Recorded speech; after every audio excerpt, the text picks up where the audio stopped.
الحمد لله الذي فضل سيدنا ومولانا محمدا صلى الله تعالى عليه وسلم على العالمين جميعا، وأقامه يوم القيامة للمذنبين المتلبسين الخطائين الهالكين شفيعا، فصلى الله تعالى عليه وسلم وبارك عليه وعلى كل من هو معه ومرضي لديه، صلاة تبقى وتدوم بدوام الملك الحي القيوم. وأشهد أن لا إله إلا الله وحده لا شريك له، ونشهد أن محمدا عبده ورسوله. أما بعد، فأعوذ بالله من الشيطان الرجيم. بسم الله الرحمن الرحيم.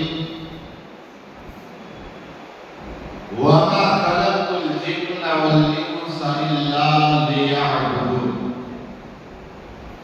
صدق الله مولانا العظيم، وصدق رسوله النبي الأمين المتين المختار الكريم، ونحن على ذلك لمن الشاهدين والشاكرين، والحمد لله رب العالمين. هو الحبيب الذي تبدى شفاعته لكل حول من الأحوال المقتحمين، ثم الرداء عن أبي بكر وعن عمر وعن علي وعن عثمان ذي الكرم. يا رب بالمصطفى بلغ مقاصدنا فاغفر لنا ما مضى يا واسع الكرم. يا رب العالمين يا رب العالمين. حاضرین محفل، السلام علیکم ورحمۃ اللہ وبرکاتہ۔ وعلیکم السلام۔ ہم اور آپ سن ہجری 1447 میں داخل ہو چکے ہیں۔ اسلامی نئے سال کا آغاز ہو چکا ہے۔ جیسے اسلامی نئے سال کا آغاز ہوتا ہے، ہمارے دل میں ایک مرتبہ پھر اپنے عقائد و نظریات، اپنے معمولات، اپنے اعمال، اپنے اخلاق کی درستگی اور اللہ حوالوں سے محبت، ان ساری چیزوں کو بیدار کرنے کا جذبہ بھی بیدار ہوتا ہے۔ اور الحمدللہ ہے سنت والجماعت کا یہ طریقہ اور وتیرہ ہے کہ ہم محرم الحرام کے 10 روزہ اس پروگرام میں عقائد و نظریات پر بھی بات کرتے ہیں، معمولات پر بھی بات کرتے ہیں، شخصیات پر بھی بات کرتے ہیں اور اعمال پر بھی بات کرتے ہیں۔ اور الحمدللہ اس مسجد کو یہ شرف حاصل ہے، کئی سالوں سے مسلسل امام علی مقام رضی اللہ تعالیٰ عنہ کی یاد میں اس محفل کو ہم سجاتے ہیں، اور اس سال میں الحمدللہ اس محفل کو سجائیں گے۔ اور اس محفل کو سجانے میں جو بھی اس انداز میں حصے لے رہا ہو یا حصہ لے گا، اللہ تبارک و تعالیٰ سب کو اپنی شان کے مطابق بدلہ عطا فرمائے، اور اللہ ہم سب اپنی شان کے مطابق بھی اجر جزیل عطا فرمائے، اور اس 10 روزہ محفل کو اللہ تبارک و تعالیٰ مقبول و منظور فرمائے۔ اور اسلامی نیا سال جو ہمارے لیے آیا، اللہ تعالیٰ یہ ہمارے لیے خیر و برکت والا اور عافیت والا بنائے، صحت و سلامتی والا بنائے، اور 10 روزہ جو ہم سنیں اس پر اللہ تعالیٰ ہم سب عمل کرنے اور آپ کرنے کی توفیق عطا فرمائے۔ آپ دیکھیے محفلیں ہم سجاتے ہیں، یوں ہی محفلیں نہیں سجاتے، اور محفلوں میں آپ آتے ہیں خود سے، بلکہ محبوب کی محفل کو محبوب سجاتے ہیں جاتے ہیں، آتے ہیں وہی دل کو محبوب بلاتے ہیں۔ بہت سارے لوگ آئے اور چلے گئے، نماز پڑھے اور چلے گئے، لیکن جنہیں اللہ کی توفیق ملی، جنہیں اللہ تبارک و تعالیٰ کی توفیق ملی، اللہ تبارک و تعالیٰ کی توفیق سے آپ پر حاصل، اور امام حسین کربلا سے آپ کے بیٹھنے کو دیکھ رہے ہیں۔ آپ کے کربلا سے بیٹھے ہوئے یہاں پہ دیکھیں، اس لیے کہ داتا گنج بخشری حویلی نے رحمہ فرماتے ہیں کہ بندہ اگر کسی کی محفل میں شرکت کرتا ہے گویا وہ اس کے علم کی محفل میں شرکت کر رہا ہے۔ یہاں آپ میرے ساتھ شرکت نہیں کر رہے، میں تو صرف غلام بن کر بیان کر رہا ہوں، گویا آپ امام حسین کی محفل میں شرکت کر رہے ہیں۔ اور یہ دیکھیے امام حسین کے لیے احسان ثواب کی محفل، آپ دیکھیے احسان ثواب کرنا گویا کہ ایک تحفہ پیش کرنا۔ آپ دیکھیے تحفہ میرے آقا صلی اللہ علیہ وسلم کے فرمان کے مطابق تحفہ پیش کرنا آپس میں سنت بھی ہے اور آپس میں محبت کا ذریعہ بھی، لیکن کبھی ہم کسی کو اگر تحفہ دیتے ہیں ایک مقصد کے لیے ہوتا ہے کہ بیچارہ پریشان حال اس کا کام ہو جائے، اور اگر کبھی بڑا انسان ہے اسے تحفہ اس لیے دیتے ہیں تاکہ اگر ہمیں کوئی ضرورت پڑے تو ہمیں کام آئے۔ ظاہر سی بات اگر کوئی لیڈر ہے، بڑا علاقے کا نیتا ہے، آپ اسے بلا کر کے اگر گفٹ دیں گے مطلب کیا وہ اس کا کام ہو جائے، یہ ایسا نہیں، بلکہ ہمیں جب ضرورت پڑے تو ہماری ضرورت ہے وہ کام ہے، لیکن غریب انسان ہے اس کو ہمیں پیش کر دیا تو اس کا کام ہو گیا۔ اسی طور پر احسان ثواب کرنا، اگر ہم اپنے مردوں کے لیے احسان ثواب کرتے ہیں تو مقصد یہ ہوتا ہے کہ احسان ثواب مردے کو گھر بیچارہ، اس لیے میرے آقا نے فرمایا اگر انسان مر جاتا ہے جس طرح سمندر میں ڈوبتا انسان ہوتا ہے اسی طرح ایک انسان کو بھی ہوتا ہے گناہوں میں ڈوبا ہوتا ہے، لیکن جب دنیا والے اسے احسان ثواب کرے تحفہ پیش کرے اس کی برکت سے گناہوں سے بچ کر جنت کا سفر طے کرنا شروع کر دیتا ہے۔ لیکن اگر بڑے انسان کو غوث اعظم کو لیا، غریب نواز کو لیا اور امام حسین کو پیش کرے اس لیے نہیں تو ان کو فائدہ ملے گا بلکہ ان کے درجات بلند ہوں گے، محبت پیدا ہوگی، اور میدان محشر میں جب ہم پریشان حال ہوں گے امام حسین کہیں گے، امام علی اکبر کہیں گے، امام علی اصغر کہیں گے یہ تو وہ بندہ ہے جو دنیا میں تحفے پیش کرتا تھا، دنیا میں میری یاد محفل سجاتا تھا، وہاں پریشانی کے عالم میں امام حسین ہمیں کام آئے۔ یہ محفل کرنے کا فائدہ ہے نا؟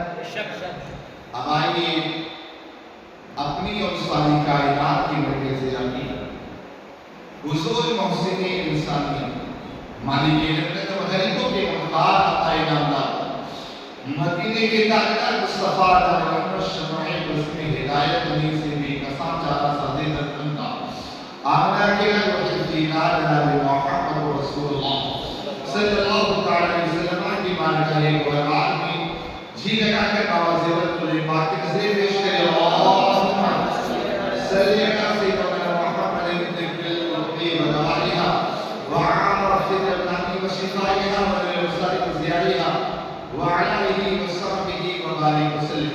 پڑھے الصلاة والسلام علیکہ یا رسول اللہ،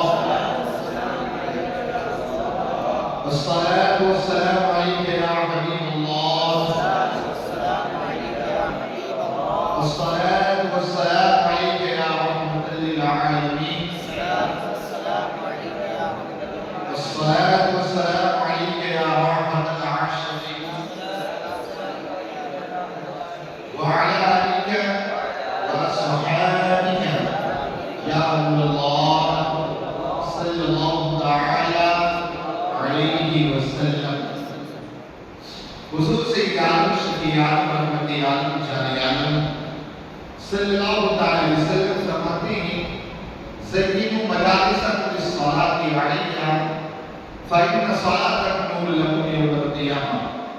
کہا مثبت درود پاک پڑھ کر اپنے محفلوں کو خوبصورت بنایا کرو، اس لیے کہ دنیا میں تمہارا مثبت درود پاک پڑھنا تمہارے لیے قبر میں اور حشر میں روشنی اور نور ہوگا. قبر میں روشنی چاہیے کہ نہیں؟ بولو ذرا، قبر میں چاہیے نا؟ تو سبحان اللہ بولے. سبحان اللہ. دیکھو کم لوگ ہیں اس کی فکر چھوڑ دیا کرو. میں ایک جملہ بولتا ہوں، کم ہو چھوڑ دیا کرو اسے، بس اللہ کی بارگاہ میں مقبول ہو جائے، یہ سب سے کامیاب نہیں ہوتی. بہت لوگ تھے، بڑا مجمع تھا، سب تھا، اس کو دماغ سے نکالو. بس اللہ کی بارگاہ میں مقبول ہو جائے وہی محفل سب سے کامیاب ہے. وہی ورنہ بہرحال اگر بندہ اپنے آقا پر درود پڑھے اس سے کیا ہوگا؟ محفل خوبصورت ہوگی. ویسے سنیوں کی محفل ہی خوبصورت ہوگی. ان کی محفلوں میں چلے جانا لگے گا لعنت برسے، اور محفلوں اور حضور کی محفل میں چلے جانا تو جیسے بندہ کہتے کہ سب سے اولا والا ہمارا نبی، سب سے اعلیٰ والا ہمارا نبی، اپنے مولا کا پیارا ہمارا نبی، دونوں عالم کا دولا ہمارا نبی، خلق سے اولیاء، اولیاء سے رسول، اور رسولوں سے اعلیٰ. چہرے چمک رہے نا الحمدللہ. یہاں بھی چمکتے وہاں بھی چمکے انشاءاللہ. یہ ہوتی سنیوں کی محفل ہے کہ نہیں؟ اور الحمدللہ یہ ہماری محفل خوبصورت ہوتی ہے. ان کی محفلوں میں کوئی رونق نہیں ہے، لگے گا اللہ کی لعنتیں ان کی مسجدوں میں چلے جانا لگے گا کہ مسجد ہے کہ کیا ہے. لیکن الحمدللہ ہماری مسجد کیسی بھی ہو، جاؤ سکون ملتا ہے نا. ہاں، اور دنیا کی سب سے بڑی دولت تو سکون ہے، اس سے بڑی کوئی دولت نہیں.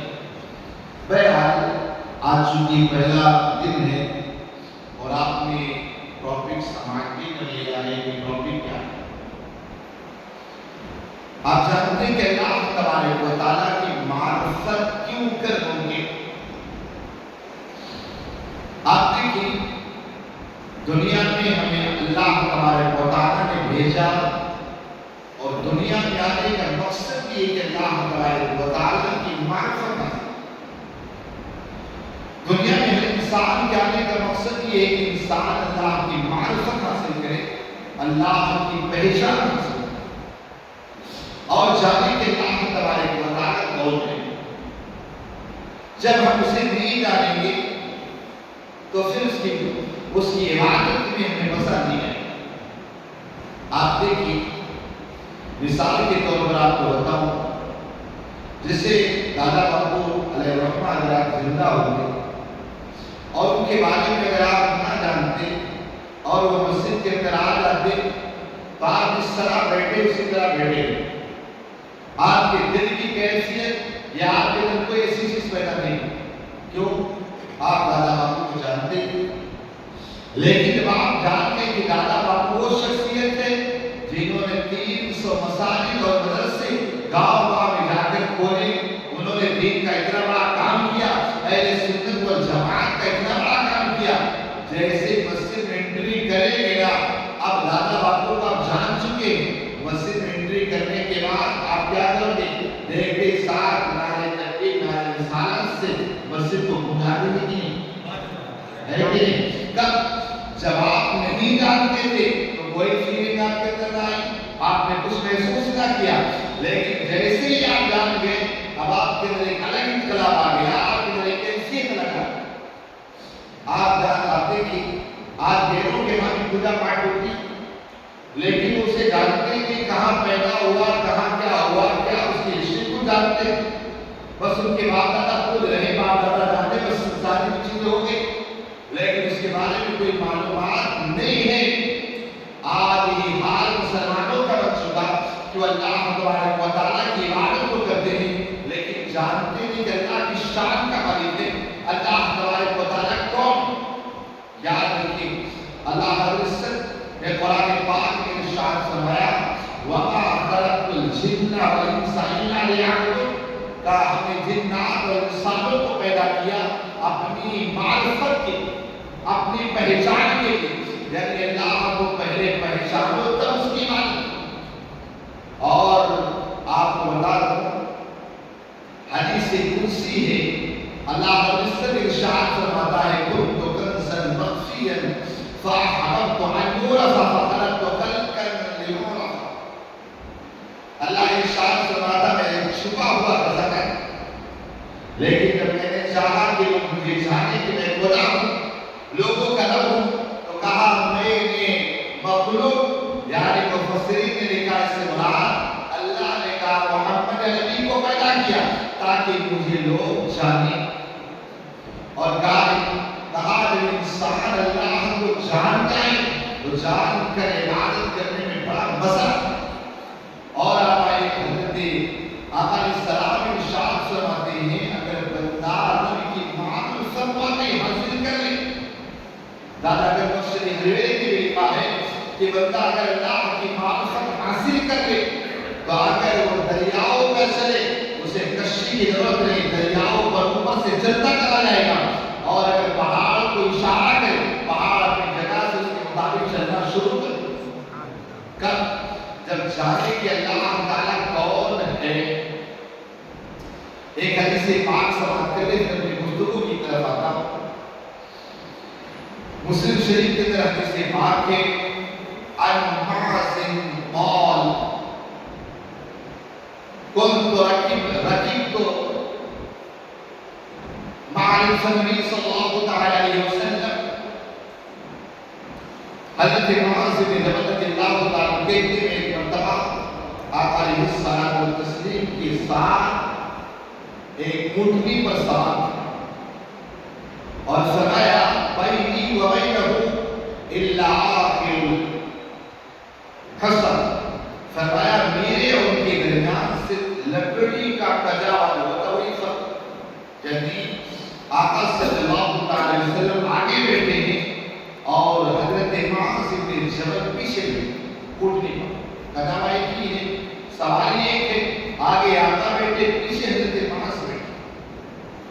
کہتے ہیں قال رسول اللہ صلی اللہ علیہ وسلم یا معاذ، کہ اللہ کے رسول نے فرمایا کہا اے معاذ، قلت لبیک یا رسول اللہ وسعدیک، میں نے عرض کیا اللہ کے رسول حاضر، اللہ کے رسول حاضر۔ ثم سار ساعتك تھوڑی دیر کی سواری چلی، جب وہ سواری چلی نا ثم قال رسول اللہ صلی اللہ علیہ وسلم، کہا اللہ کے رسول نے ارشاد فرمایا یا معاذ، قلت لبیک یا رسول اللہ وسعدیک، فرمایا اے معاذ، تو کہا میں نے کہا اللہ کے رسول حاضر ہو یا رسول حاضر۔ ثم سار ساعتك پھر تھوڑی دیر سواری چلی، جب سواری تھوڑی دیر چلی تو کہا ثم قال یا معاذ، قلت یا رسول اللہ صلی اللہ علیہ وسلم وسعدیک، کہ میں نے اس کے اللہ کے رسول معاذ سے۔ پھر آقا علیہ السلام نے ارشاد فرمایا اتدری ما حق اللہ علی عبادہ، کہا اے معاذ کیا تو جانتا ہے کہ اللہ کا اس کے بندوں پر حق کیا ہے؟ اللہ کا اس کے بندوں پر حق کیا ہے؟ قال اللہ ورسولہ اعلم، کہا اللہ اور اس کے رسول بہتر جانتے۔ یہ صحابہ کا طریقہ تھا کہ صحابہ اگر کسی بات کو اگر پوچھا جاتا تو کہ اللہ اور اس کا رسول بہتر جانتا، یعنی اللہ اور اس کے رسول سب سے زیادہ جانتے۔ کہا اللہ اور اس کے رسول بہتر جاننے والے ہیں، کہا حق اللہ علی عبادہ ان یعبدوہ ولا یشرکوا بہ شیئا، کہا اللہ تبارک و تعالیٰ کا اس کے بندوں پر حق یہ ہے کہ بندے اپنے رب کی عبادت کریں اور اس کے ساتھ کسی کو شریک نہ ٹھہرائیں، اس کے ساتھ کسی کو شریک نہ ٹھہرائیں۔ ظاہر سی بات ہے عبادت بندہ کب کرے گا؟ جب جانے کہ میرا رب کون، یاد رکھے ہمارا جو جسم ہے اللہ نے اس جسم کو بعد میں پیدا کیا، ہماری روح کو اللہ نے عالم ارواح میں سب سے پہلے پیدا کیا، ہماری روح کو، ہماری آتما کو اللہ نے سب سے پہلے پیدا کیا، اور عالم ارواح میں جمع کرنے کے بعد اللہ تعالیٰ نے فرمایا الستُ بربکم، اے لوگوں کیا میں تمہارا رب نہیں ہوں، تمہارا خدا نہیں ہوں؟ جیسے اللہ تبارک و تعالیٰ نے کہا سب سے پہلے محمد عربی صلی اللہ علیہ وسلم کی روح آئے گا، قالوا بلا، کہا اللہ کیوں نہیں؟ جب آقا کی روح نے بلا کہا تو ہم سب کی روح نے آقا علیہ السلام کی باتوں کو سن کر کہا بلا، اے اللہ کیوں نہیں؟ ہماری سب کی روحوں نے عالم ارواح میں اللہ کو اپنا رب مانا، لیکن دنیا میں آنے کے بعد انسان نے اپنی عقلوں سے خدا کو تلاشا۔ اگر کوشچن حویری کہتے ہیں یاد رکھو ایمان انسان کو نہ علم سے آتا ہے نہ اس کی عقل سے آتا ہے، اگر آتا ہے انسان کو اللہ کی معرفت اور ایمان وہ اللہ کے فضل سے آتا ہے۔ اللہ کا فضل اگر مل جائے اس انسان کو ایمان کی دولت بھی ملتی ہے اور اللہ کی اسے معرفت بھی مل جائے۔ ورنہ آپ دیکھیں اسی دنیا کے اندر انسان تعالیٰ نے کس کی عبادت کر رہا ہے؟ دنیا ایک سے بڑھ کر ایک عقل مند انسان پتھروں کے سامنے سر جھکا رہا ہے، ایک سے بڑھ کر ایک انسان بنا جانے کس کے سامنے اپنے سر کو جھکا رہا ہے۔ آپ دیکھیں کوئی انسان عبادت کے نام پر دودھ کو چڑھا رہا ہے، پیشاب کو پی رہا ہے، کوئی ایسا ملے گا آپ کو نہ جانے کیا کیا کر رہا ہے۔ یاد رکھیں اللہ تبارک و تعالیٰ کے فضل سے سب کو ایمان ہے، اور اللہ کا فضل ہو جائے تو یقین انسان ایمان والا ہو جائے۔ قوم بنی اسرائیل کے ایک شخص تھا جو گائے کی پوجا کرتا تھا، وہ گائے کی پوجا کرتا تھا۔ ایک ایسا ہوا بڑی سخت بجلی کڑکی، بڑی سخت آندھی آئی، جیسے بجلی کڑکی نا وہ گائے بھاگنا شروع کر دی، گائے بھاگنا شروع کر دی۔ اس پر اللہ کا فضل ہو گیا، کہنے لگا جس گائے کی میں پوجا کرتا ہوں یہ گائے تو بجلی کی کڑک سن کر کے یہاں ڈر رہی بھاگ رہی، لہٰذا یہ عبادت کے لائق نہیں ہو سکتی۔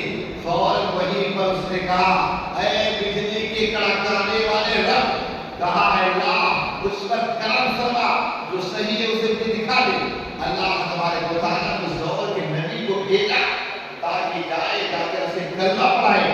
اس دور کا نبی آیا اور آنے کے بعد اس گائے کے پجاری کو کلمہ پڑھا کر کے مسلمان بنا۔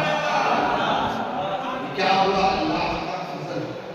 ورنہ ایک سے کیا عقل والے بھی ملیں گے، علم والے بھی ملیں گے، جانتے کہ بت کی پوجا کرنا غلط ہے لیکن پھر بھی کبھی چھوڑیں گے۔ ایک سے بڑھ کر ایک عقل والے آپ کو ملیں گے، لیکن وہ عقل والے بھی نہ اس کے سامنے متھا ٹیکتے نظر۔ میں کل سیکھ رہا تھا کہ اللہ تبارک و تعالیٰ کو کیسے پہچانے، کہ ہمارا اللہ کون ہے۔ آقا کریم صلی اللہ علیہ وسلم نے ارشاد فرمایا کہ وَلَا تَفَكَّرُوا فِي اللَّهِ وَفَكِّرُوا فِي آلَاءِ اللَّهِ، کہ اللہ میں غور نہ کرنا بلکہ اللہ کی نشانیوں میں غور کرنا۔ جب اللہ کی نشانیوں میں غور کرو گے تو مومن ہو جاؤ گے، اور اگر اللہ میں غور کرو گے تو کافر ہو گے۔ اگر آپ نے سوچا کہ اللہ کون ہے، اللہ کیسا ہے، اگر یہ دماغ میں تھنکنگ آئی تو سمجھ لو کہ آپ گمراہ ہو، آپ گمراہ ہو جاؤ گے۔ لیکن اللہ کی نشانیوں میں غور کرو گے تو یقین جان لو تو ایمان والے بن جاؤ۔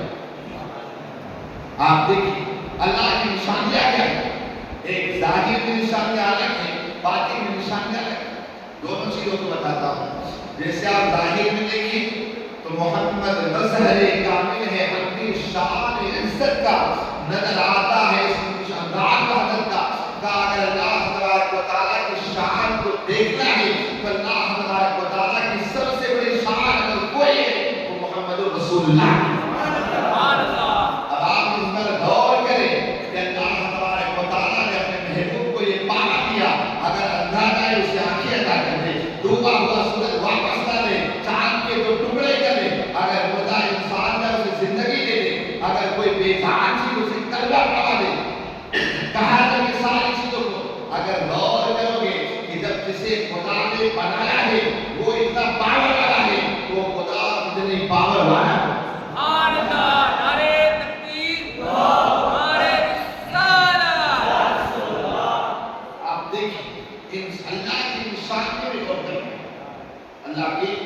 اللہ تبارک و تعالیٰ نے سورہ رعد کے اندر آپ کو بتاؤ فرمایا، سورہ رعد کے اندر اللہ رب العزت نے کہا اس میں غور کرو، اللہ الذی رفع السماوات بغیر عمد ترونها ثم استوى على العرش وسخر الشمس والقمر كل يجري لأجل مسمى يدبر الأمر يفصل الآيات لعلكم بلقاء ربكم توقنون۔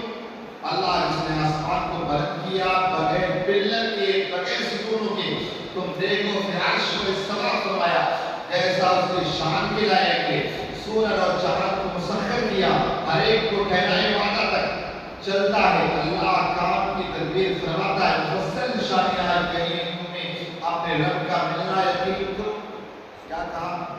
نشانیوں میں غور کرو، آپ کہیں بھی نہ ہو اس میں نشان، اگر ایک باغ میں گئے آپ وہاں نشانوں میں غور کرو کہ پھول دیکھو کس انداز میں، سمجھے نا؟ آسمان کو لے کر اس میں غور کرو کہ اللہ اگر ہمیں چھوٹی سی چھت بنانا ہو اسے پلر کی ضرورت ہے، لیکن واہ اے اللہ تو نے اتنا بڑا آسمان بغیر پلر کے قائم کر دیا، تو کون ہے؟ وہ خدا ہے۔ دیکھیے آج خدا کی ذات پہ لوگ کم بات کرتے ہیں، خدا کو جانو۔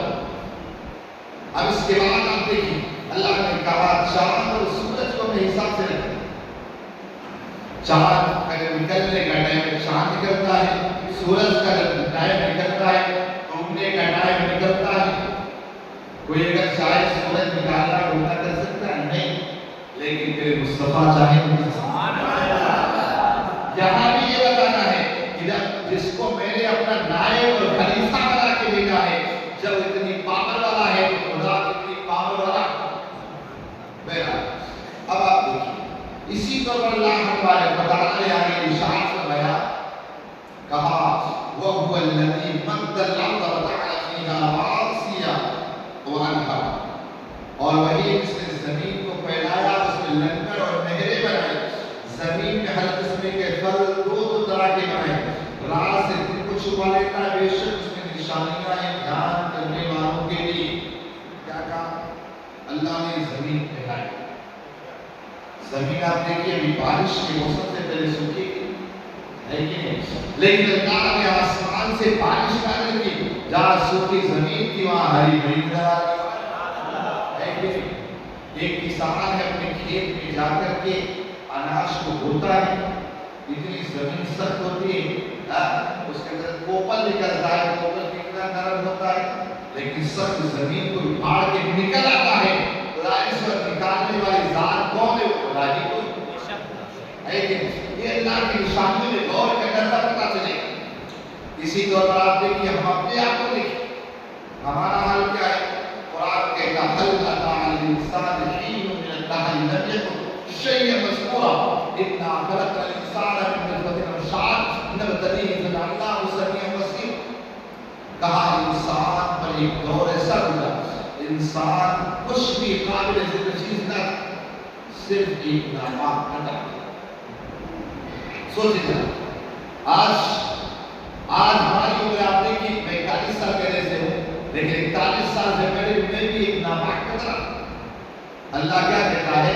تم ایک ناپاک قطرے تھے، اس قطرے کو ہم نے تمہارے باپ کی پشت سے نکال کر ماں کے شکم میں رکھا، اور اس کے بعد رکھنے کے بعد 40 دنوں تک وہ خون رہا، خون کا گوشت پھر خون بنتا ہے، اس کے بعد گوشت کا لوتھڑا بنتا ہے، اور 120 دن ہونے کے بعد تم اپنے ماں کے پیٹ میں ہو، تمہارے اندر اس دن کے اندر تمہاری روح عالم۔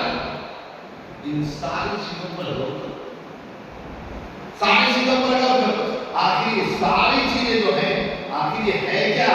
ان ساری چیزوں کو غور کریں گے تب پتہ چلے ہاں وہ ہے تو اللہ، لیکن یاد رکھیں وہ اللہ تعالیٰ کے ہمارے دماغ میں نہیں آ سکتا، اور اگر ہمارے دماغ میں اللہ آ جائے تو پھر وہ خدا نہیں ہے۔ کیوں؟ اللہ تعالیٰ محتاج نہیں ہے کسی کا، اللہ کسی کا محتاج نہیں ہے۔ اگر ظاہر سی بات ہے میری شکل جیسے آپ امام صاحب کہیں تو آپ کے دماغ کے اندر ایک پکچر چل رہا ہو، مولانا ایسا پوری پکچر چل، لیکن جب اللہ کی بات آئے ایسا نہیں کہ آپ کے پکچر دماغ میں جو بھی آئے اس طرح آئے اس طرح نہیں، جب اللہ کی بات آئے گی تو کیا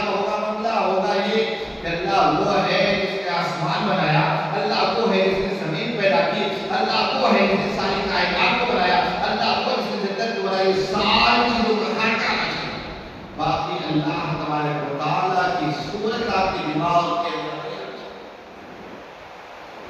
یاد رکھیے اس کائنات کا معاملہ جو ہے نا یوں ہی نہیں ہے، اس کائنات کا بنانے والا ہے، چلانے والا ہے، وہ واجب الوجود ہے، وہ واجب الوجود ہے، یعنی اس کا پایا ذرا الدور اور زمانے میں ضروری، لیکن اللہ تو ہم وہ ہیں پہلے اللہ تعالی ہے لیکن اللہ تبارک و تعالیٰ کا ہر حال میں ہر جگہ پایا جانا یہ ضروری ہے۔ آپ کو بتاؤ حضرت امام اعظم حنیفہ رحمۃ اللہ تعالیٰ علیہ آپ کا ایک دہریہ سے مناظرہ ہوا۔ جب دہریہ اس سے کہتے جو کچھ نہیں مانتا، کہتے اللہ یا خدا کچھ ہے دنیا کا سسٹم ہی نہیں چل رہا آٹومیٹک۔ اب اس دہریہ سے مقابلہ ہوا نا تو دہریہ کہنے لگا کوئی اللہ نہیں کچھ نہیں ساری بات کا۔ اب مناظرے کی ڈیٹ طے ہو، مناظرہ فکس ہوگا، دونوں طرف سے لوگ آگے جب آئے نا تو امام اعظم حنیفہ رحمۃ اللہ تعالیٰ نے پوری دیر کر کے، جب دیر کر کے آئے نا، دیر کر کے آئے تو کہا کیا بات آپ نے اتنی دیر کر کے مناظر نے کہا جو دہریہ تھا۔ امام اعظم حنیفہ رحمۃ اللہ تعالیٰ نے کہنے لگے در حقیقت بات یہ کہ آج میں آ رہا تھا دریا کے اس پار سے آیا ایک بڑا عجیب منظر دیکھا۔ کہا کیا؟ کہا میں نے دیکھا دریا کا میرے آنے کے لیے کوئی کشتی نہ تھی۔ کہا میں نے دیکھا وہاں پر ایک پیڑ سے پیڑ کٹا تو بخود کی لکڑیاں کٹی، اس کے پٹرے بنے اور خود بخود کشتی بنی اور وہ کشتی اپنے اوپر سوار کر کے کہا مجھے دریا کا سفر کرا کے یہاں تک لے آئے۔ اب وہ دہریہ کہنے لگا یہ کیسے ہو سکتا ہے؟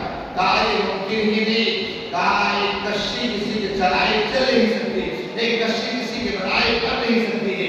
تو فرمایا امام اعظم حنیفہ نے کہا یہی تو میں سمجھانا چاہتا ہوں، جب ایک کشتی کسی کے بنائے بن نہیں سکتی، چلائے چل نہیں سکتی، کہ زمین یا آسمان یہ کائنات یہ چاند و سورج، کہا یہ سارے کے سارے بغیر کسی بنائے اور بغیر کسی چلائے کے چل کیسے سکتے؟ کہا اس کا بھی چلانے والا اس کا بنانے والا کوئی نہ کوئی ہے۔ اب ان ساری چیزوں میں غور کرو گے تب جا کر کے آپ ایمان والے بنو گے، ورنہ ایمان والے آپ نہیں بن سکتے ہو۔ ہر چیز میں غور کرو، اس خدا کو اگر آپ مان رہے ہیں، اس خدا کو جانے کی خدا ہے،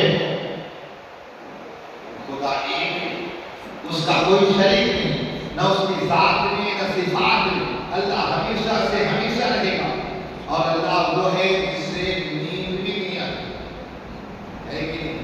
کہا جب مصیبت لا تأخذہ سنۃ ولا نوم، کہا اللہ وہ ہے اللہ الذی اللہ لا الہ الا هو الحی القیوم لا تأخذہ سنۃ ولا نوم، اللہ وہ ہے اس کے علاوہ کوئی شریک نہیں، وہ زندہ ہے، ویسے بھی اللہ ہی زندہ ہے، باقی سب ہوتا ہے نا، اللہ کے علاوہ کوئی زندہ ہی نہیں۔ ہاں اس کے نام پہ جو مر جائے وہ زندہ ہوتا ہے۔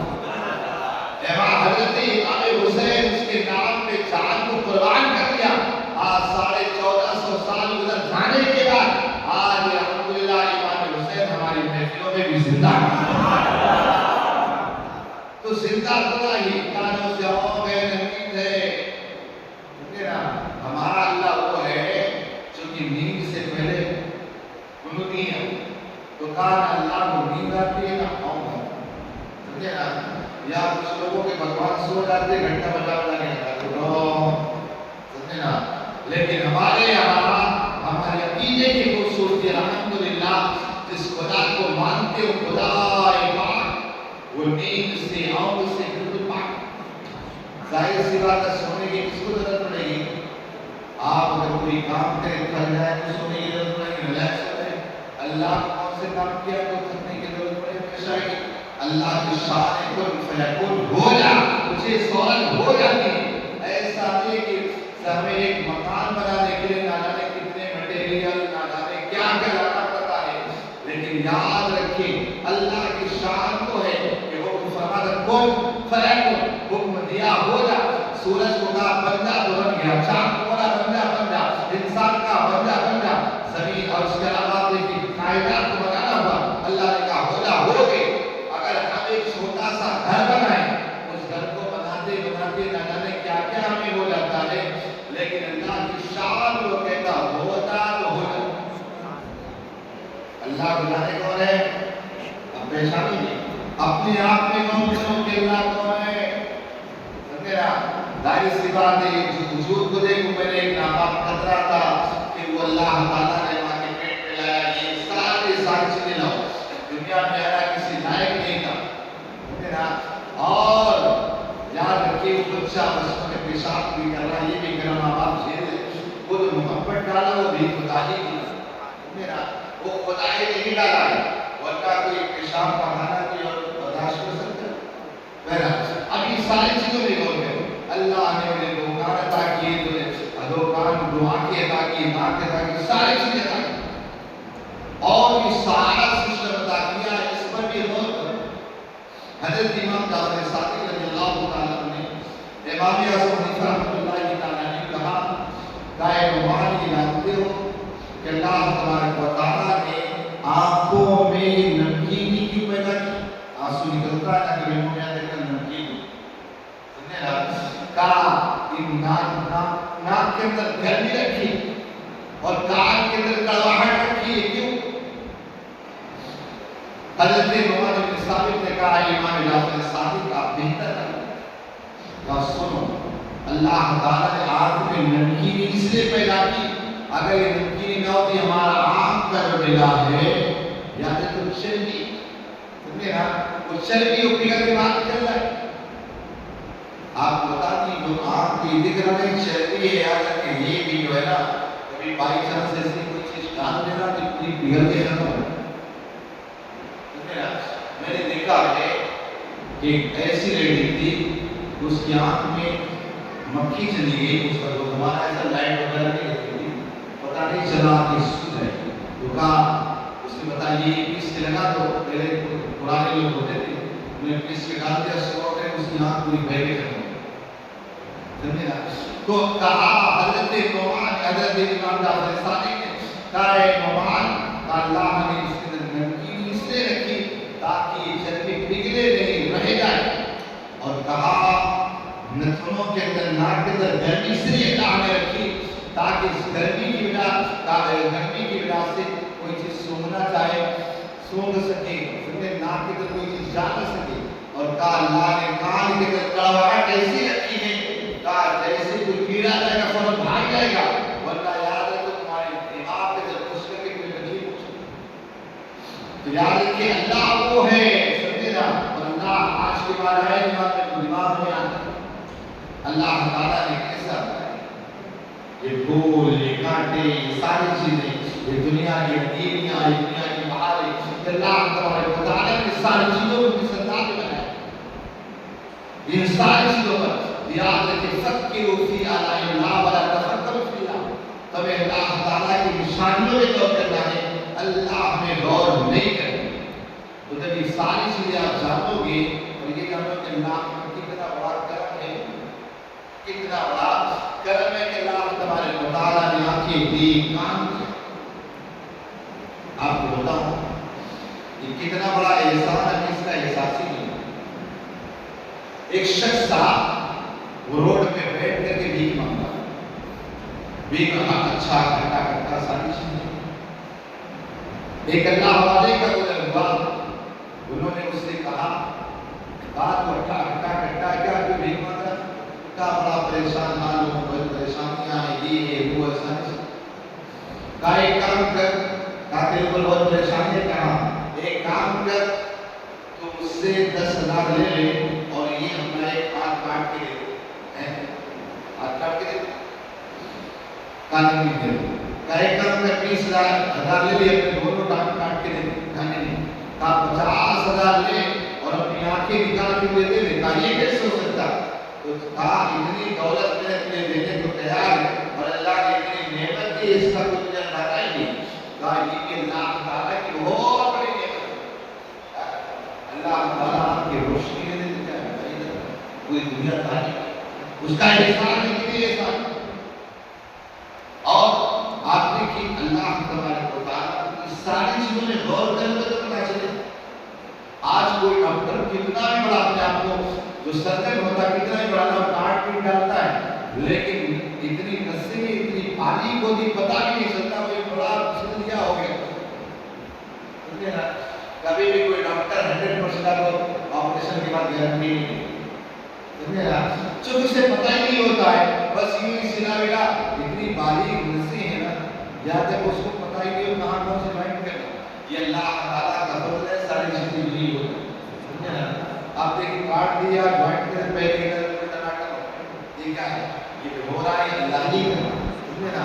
ان ساری چیزوں میں غور کرنا. بہرحال حضرت معاذ بن جبل کی حدیث پاک کو آپ کے سماعت کے حوالے کروں. حضرت معاذ بن جبل نے کہا آقا علیہ السلام نے کہا آقا نے فرمایا حق اللہ علی عبادہ ان یعبدوہ ولا یشرکوا بہ شیئا. کہا اللہ کا حق اس کے بندوں پر یہ ہے کہ اس کی عبادت کی جائے اور اس کے ساتھ کسی کو شریک نہ ٹھہرائے. فرمایا اے معاذ هل تدری ما حق العباد علی اللہ. اے معاذ یہ جانتا ہے کہ اللہ تعالیٰ بندوں کا حق اللہ پر کیا ہے. بندوں کا حق اللہ پر کیا ہے. کہ بندوں کا حق اللہ پر یہ ہے کہ اللہ تبارک و تعالیٰ صرف اسے اللہ یعصمہ نے پھر کبھی عذاب نہ. ظاہر سی بات ہے بندہ اگر اللہ کو ایک مانے اس کے ساتھ کوئی شریک نہ ٹھہرائے یہ اتنی بڑی چیز ہے کہ بندہ اگر کوئی عمل کرے یا نہ کرے اس کی وجہ سے اللہ تبارک و تعالیٰ اس کی بخشش و مغفرت فرما کے اسے جنت عطا کرے. اللہ تبارک و تعالیٰ کی نعمتوں کو آپ نے کبھی دیکھا؟ اللہ تعالیٰ کتنا کریم ہے. قدوس رحمت خدا بہانہ بھی جو ہے اللہ کے رحمت بہانہ تلاش کرتی ہے کہ بندے کو اللہ کو ملے اور اللہ تعالیٰ اس کی کوشش و مغفرت فرمائے. قیامت کا دن ہوگا آقا فرماتے دو بندے آئیں گے. اللہ تبارک و تعالیٰ دونوں کو فرمائے گا جاؤ جہنم کی طرف جاؤ. ایمان والے یاد رکھنا ایمان والا ہی جنت میں جائے کافر کی جنت میں نہیں جائے. اب دونوں لوگوں کو اللہ فرمائے گا جاؤ جہنم میں جاؤ. ان میں سے ایک بندہ دوڑتے ہوئے جائے اللہ فرمائے گا دوڑتا ہو جائے گا. دوسرا بندہ جائے گا پڑھنے کا دیکھے آگے بڑھے گا پڑھنے کا آگے بڑھے گا. اللہ تعالیٰ دونوں بندوں کو بلائے گا. اللہ تعالیٰ دونوں بندوں کو بلائے گا کہے گا جناب جو بڑی تیزی کے ساتھ کیا تھا نا اس سے پوچھے گا آخر تم نے تیزی کے ساتھ بھی کیا جہنم میں ڈر رہی ہے. تو بندہ کہے گا اے اللہ میں نے دنیا میں تو تیری بات نہ مانی لیکن آج میں نے سوچا کم سے کم آج سے نہ ہو میں آج تیری بات مان تاکہ سزا سے تیرا حکم پا کے میری تیزی کے ساتھ جا رہا ہوں جہنم میں چھلانگ لگا. دوسرے سے کہا تو پڑھ کے دیکھ رہا. میں نے کہا جہنم میں جانا چاہیے کہ اللہ تو رحمان رحیم ہے. تیری رحمت سے بڑی امید ہے کہ شاید تیرے رحم آ جائے بخش دے رحم آ جائے بخش دے. اللہ فرمائے گا فرشتوں دونوں کو جنت میں ڈالے. صرف ایک لمحہ اللہ کو آپ کی عبادت پسند ہے اللہ نے جنت میں آپ کیا سمجھتے صرف ایک لمحہ پسند ہے. اسی طور پر آپ کو بتاؤ حضرت موسیٰ علیہ السلام جا رہے راستے سے ایک بندہ ہے ہزاروں سال کی عبادت کر رہا اور ایک لمحہ کیا فرمائے گا. موسیٰ علیہ السلام نے کہا کتنے سال سے عبادت کر رہا تھا. اتنے 1000 سال ہوتا ہے کوئی نافرمانی کا کچھ ایک بڑا عشق آیا بڑا شوق آیا اللہ کی بارگاہ میں گئے. موسیٰ علیہ السلام اللہ تبارک و تعالیٰ کی بارگاہ سے مولا کو گھیرا بڑا جو بندہ ہے بڑا چیز ہے بڑا عبادت ہوتا ہے. کہا اتنے سال ہو گئے اتنی عبادت کیا ایک لمحہ بھی تیری نافرمانی نہیں. اللہ فرماتا ہے کہ موسیٰ اس کی ایک بھی عبادت مجھے قبول مجھے اس کی ایک بھی عبادت قبول نہیں. اب اس کے بعد حضرت موسیٰ علیہ السلام واپس آئے اس بندے کے پاس کہنے لگے اللہ تعالیٰ فرماتا ہے کہ تیری ایک عبادت تیری ایک بھی عبادت مجھے پسند ہی نہیں تیری ایک بھی عبادت قبول ہی نہیں. اللہ اکبر کبیرہ. جب اس بندے نے اس طرح بات کی کہ تیری ایک بھی عبادت قبول نہیں اب وہ بندہ کیا کہتا خوشی سے ڈھونڈنے لگا. اللہ نے یاد کیا کہا اے موسیٰ میں کون ہوتا ہوں کہ اللہ قبول کرے یا نہ قبول کرے.